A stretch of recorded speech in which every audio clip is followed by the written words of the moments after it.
did you ever have an issue as far as because I know a lot of the guys from back in the 70s and 80s, and it's well deserved and it made sense to me, but they never wanted to put a guy over that couldn't beat him in real life. Did you also share that same ideology? Well, I never had a problem. I was stiff as hell, man. I beat the shit. Ask Ric Flair. he still laughs about it. He says I had t- two bottles of Neosporin on his chest. I split the skin, man.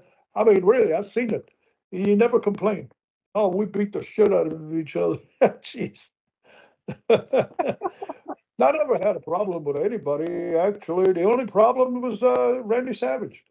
And it was not with me. It was with I was partners with Tiger Conway, and they didn't like Tiger, I guess. So there was something going on. I had never met the Poffos. I was in Columbia, South Carolina, and I was booked against the Poffos. That's all I knew. The Poffos didn't mean anything to me.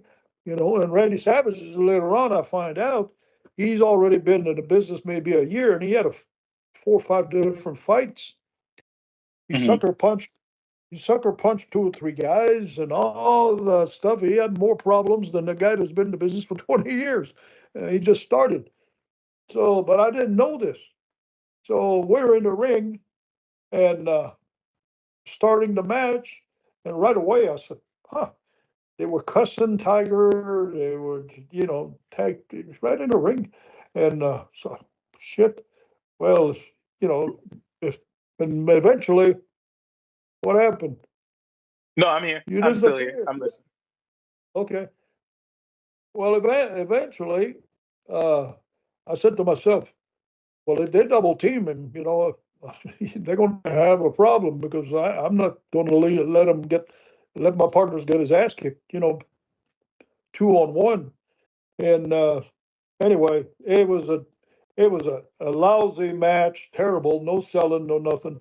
And finally, at the end, after I think it was disqualification or something, I can't remember, but the fight started on the floor with Tiger and Randy, and all of a sudden they're in the chairs with the people, sitting on ringside. A couple of people got scraped, and stuff like that, and but the whole place is upside down. The chairs are turned over, and so I had to get involved. And I'm walking around the ring, and Lanny's throwing kicks at me, and backing down, and I'm walking him around the ring, and all of a sudden I look, and Tiger's under Macho, and so I ended it. That was the end. Boom.